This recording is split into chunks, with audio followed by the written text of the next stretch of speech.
विधानसभा चुनाव से पहले पंजाब कांग्रेस से मची रार का फायदा विपक्षी पार्टियों को हो सकता है। यही वजह है कि पार्टी आलाकमान ने एक तरफ मुख्यमंत्री कैप्टन अमरिंदर सिंह को टीम संभालने की नसीहत दी है, तो दूसरी तरफ राहुल गांधी नवजोत सिंह सिद्धू से नाखुश बताए जा रहे हैं। गुटबाजी खत्म करने के लिए बनाई गई 3 सदस्यीय समिति ने भी सिद्धू की सार्वजनिक बयानबाजी पर नाराजगी जताई है। आज समिति ने सीएम कैप्टन अमरिंदर सिंह को नसीहत दी कि वो नाराज विधायकों को जल्दी मनाएं। उनसे कहा गया कि चुनाव से पहले विधायकों को संतुष्ट करना जरूरी है। नवजोत सिंह सिद्धू गुट को मनाने की पूरी कोशिश की जाएगी।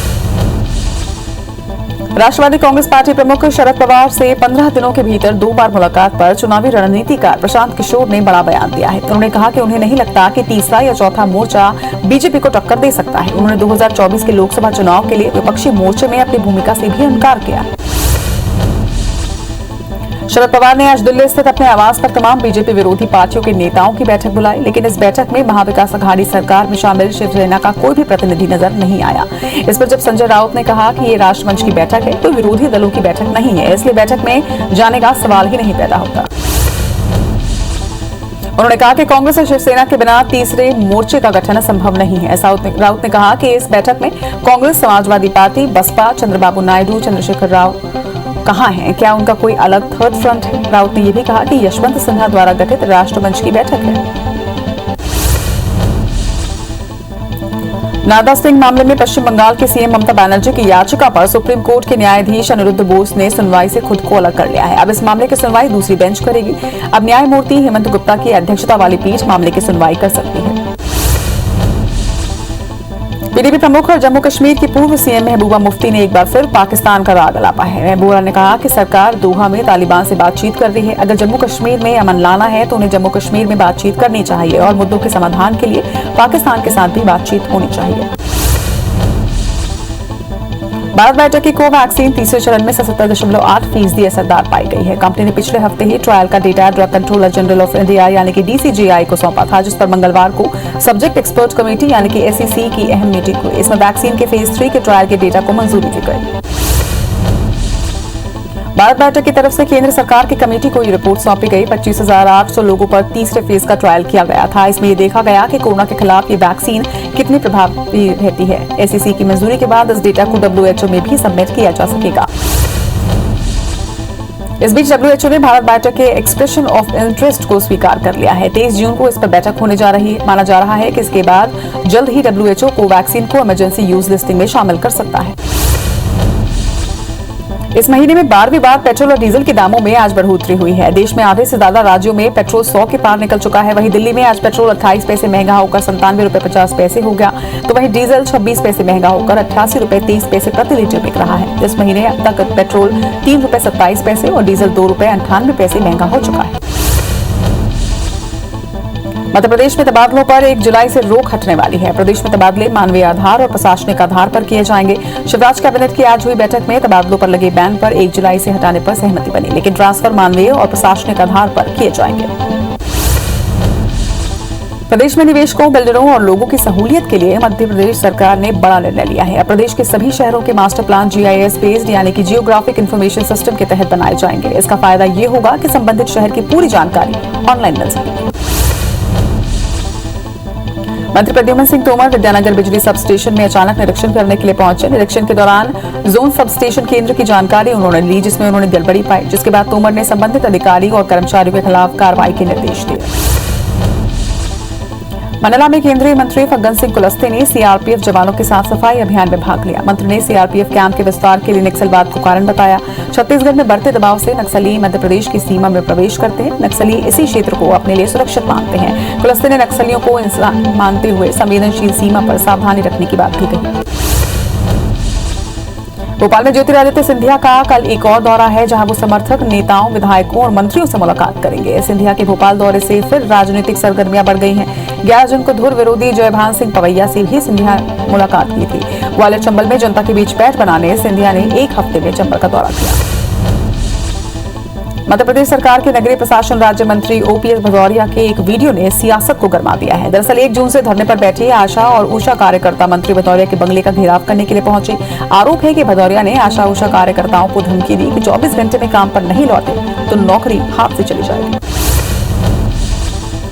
मध्य प्रदेश में 21 जून को रिकॉर्ड 16,95,000 से ज्यादा लोगों को कोरोना का टीका लगाने के बाद अब सरकार वैक्सीनेशन अभियान की नई रणनीति बनाएगी। इसके लिए मुख्यमंत्री शिवराज सिंह चौहान ने आज देर शाम क्राइसिस मैनेजमेंट ग्रुप की बैठक बुलाई। इसके साथ ही गरीब कल्याण अभियान भी शुरू किया जा रहा है। इसकी जिम्मेदारी सहकारिता मंत्री अरविंद भदौरिया और खाद्य मंत्री बिसाहुलाल साहू को सौंपी गई है। कैबिनेट की बैठक शुरू होने से पहले मुख्यमंत्री ने अभियान को लेकर मंत्रियों से चर्चा भी की। उन्होंने कहा कि वैक्सीनेशन अभियान 30 जून तक निरंतर जारी रहेगा। मुरैना जिले के भटपुरा में सरकार की रूरल टेक्नोलॉजी पार्क बनाने की योजना है, जिसके लिए केंद्रीय मंत्री नरेंद्र सिंह तोमर जिला प्रशासन के अधिकारियों के साथ भटपुरा पहुंचे। टेक्नोलॉजी पार्क के लिए लगभग 20 एकड़ जमीन की जरूरत है। ये पार्क मुरैना और इसके आसपास के क्षेत्रों के ग्रामीणों, विशेषकर युवाओं को रोजगार देने में सहायक होगा। देश में जानलेवा कोरोना वायरस की संभावित तीसरी लहर को लेकर आज कांग्रेस के पूर्व अध्यक्ष राहुल गांधी ने पार्टी की ओर से एक श्वेत पत्र जारी करके मोदी सरकार पर सवाल उठाए। इसको लेकर अब बीजेपी ने राहुल गांधी पर निशाना साधा है। बीजेपी ने कहा कि जब भी हिंदुस्तान में कुछ अच्छा होता है और देश अच्छा परफॉर्म करता है तो कहीं न कहीं कांग्रेसियों को उससे चिढ़ होती है। मध्य प्रदेश में कोरोना संक्रमण के मामलों के साथ ही ब्लैक फंगस के मामले भी कम होने लगे हैं, क्योंकि जागरूकता के चलते अब मरीजों की पहले ही नेजल एंडोस्कोपी की जा रही है, ताकि शुरुआत में ही फंगस के बारे में पता चल सके। बीते 24 घंटे में 97 लोगों की एंडोस्कोपी की गई, वहीं 32 सर्जरी भी की गई। इंदौर में 7 दिन में 8 लाख से ज्यादा लोगों को टीका लगाया जाएगा। कल से 1 लाख डोज लगाए जाएंगे। इसके लिए आज तैयारियां कर ली गई। दरअसल 16 जनवरी से शुरू हुए टीकाकरण अभियान में हेल्थ केयर वर्कर और फ्रंटलाइन कोरोना वॉरियर्स को 100% वैक्सीनेशन नहीं हुआ। कोरोना के खिलाफ लड़ाई में छत्तीसगढ़ ने अब तक 1 करोड़ से ज्यादा सैंपलों की जांच का रिकॉर्ड बनाया है। प्रदेश कोरोना टेस्टिंग में राष्ट्रीय औसत से आगे निकल चुका है। 10 लाख में प्रदेश का औसत सैंपल जांच 3,48,000 रहा, जबकि राष्ट्रीय स्तर पर औसत 2,94,000 रहा। एम्स रायपुर और 10 शासकीय मेडिकल कॉलेजों के साथ ही 6 निजी लैबों में आरटी-पीसीआर जांच हो रही है। कांग्रेस देश में सर्वे कराकर कोरोना से मौत का आंकड़ा जुटाने की तैयारी में है। इसे लेकर छत्तीसगढ़ प्रभारी पीएल पुनिया और प्रदेश अध्यक्ष मोहन मरकाम ने वर्चुअल बैठक ली। बैठक में छत्तीसगढ़ में कोरोना के बाद लोगों का हाल जानने 19,000 कस्बों में जाकर सर्वे करने का फैसला लिया गया। श्योपुर जिले के कराहल तहसील के खेरी गांव में कोरोना वैक्सीन लगाने पहुंची टीम पर ग्रामीणों ने रास्ते में कुल्हाड़ी लेकर हमला बोला। स्वास्थ्य टीम को वापस खदेड़ दिया गया। इसके साथ ही पूरा गांव भी अपने घरों को छोड़कर जंगल की ओर भाग गया। टीम बिना वैक्सीनेशन किए ही वापस लौटा। देवास में वैक्सीनेशन महाअभियान के पहले दिन 40,240 लोगों का वैक्सीनेशन हुआ। जिले में 100% लक्ष्य पूरे होने पर मुख्यमंत्री शिवराज सिंह चौहान ने बधाई दी। दिव्यांगजनों के वैक्सीनेशन के लिए निगम प्रशासन ने वाहन की व्यवस्था भी की थी। वहीं दिव्यांग भी वैक्सीनेशन के प्रति काफी उत्साहित नजर आए। इंदौर में इसी माह से 7 जोड़ी ट्रेन और अनलॉक होने जा रही है, जिससे कि इंदौर में कई शहरों का सीधा संपर्क शुरू हो जाएगा। दरअसल रेलवे ने इसी महीने मालवा एक्सप्रेस, अवंतिका एक्सप्रेस और उदयपुर एक्सप्रेस को 3 दिन के बजाय 7 दिन चलाने की घोषणा की। ये ट्रेन 1 जुलाई, 27 जून और 28 जून से शुरू की जानी है।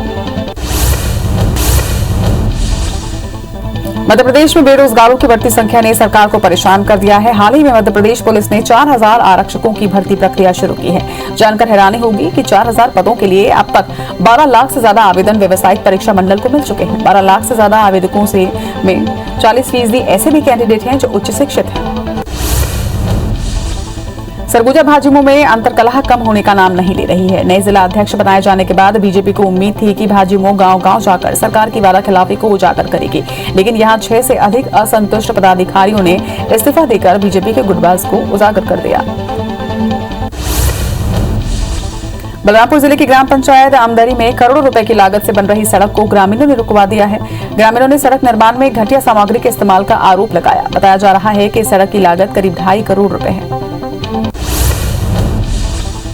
मुआवजा समेत दूसरी मांगों को लेकर 27 गांव के किसानों ने नवा रायपुर स्थित एनआरडीए कार्यालय का घेराव किया। सभी प्रभावित किसान नवा रायपुर क्षेत्र के हैं, जो एनआरडीए पर मुआवजा नहीं देने का आरोप लगा रहे हैं।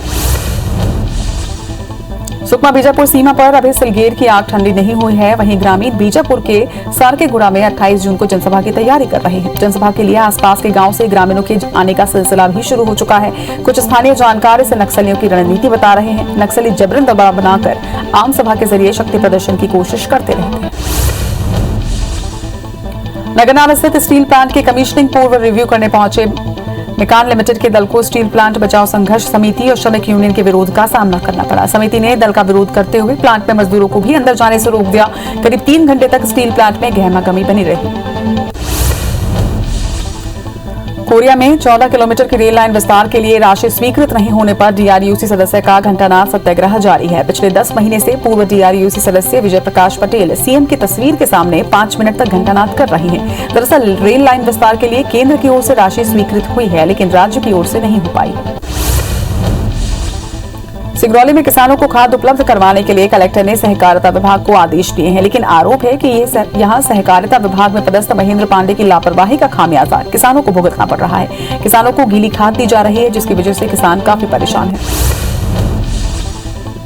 दंतेवाड़ा में नहाड़ी के अरनपुर थाना इलाके में ग्रामीणों ने प्रदर्शन किया। यहां कैंप के विरोध में पहले ग्रामीणों ने सड़कों को काटा था, फिर कैंप का विरोध करने के लिए ग्रामीण 4 दिनों से विरोध प्रदर्शन कर रहे हैं। ग्वालियर में मुरम के अवैध उत्खनन का मामला सामने आया है। माफिया सरकारी जमीन में उत्खनन कर रहे हैं। 3 सरकारी सर्वे पर खुदाई की जा रही थी। वहीं पूरा मामला बरई पंचायत के तिखरा गांव का है।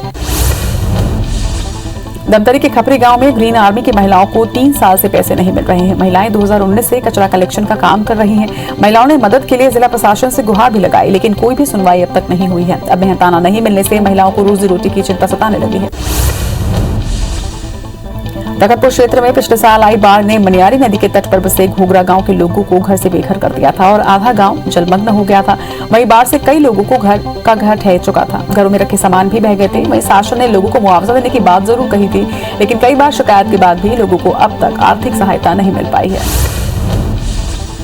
सरगुजा जिले के नवीन महाविद्यालय बतौली पर छात्रों से प्रायोगिक फीस के 50 रुपए अवैध वसूली का आरोप लगा है। छात्रों सहित एबीवीपी ने प्रभारी प्राचार्य और प्राध्यापक दीपक गुप्ता पर यह आरोप लगाया है। प्राचार्य ने अवैध फीस वसूली की जांच की बात कही है, तो वहीं प्रोफेसर दीपक गुप्ता ने गलती मानते हुए इस्तीफा भी दे दिया है। बीएससी छात्रों ने पुलिस से इसकी शिकायत भी की है। जबलपुर के एक निजी स्कूल में पेपर नहीं देने पर छात्रा को फेल कर दिया गया, जिस पर नाराज छात्रा के परिजनों और हिंदू सेवा परिषद ने जमकर नारेबाजी कर विरोध जताया और स्कूल प्रबंधन पर जबरन फीस उगाही का आरोप लगाया। सूचना पर पुलिस मौके पर पहुंची और जांच की बात कहकर मामला शांत करवाया।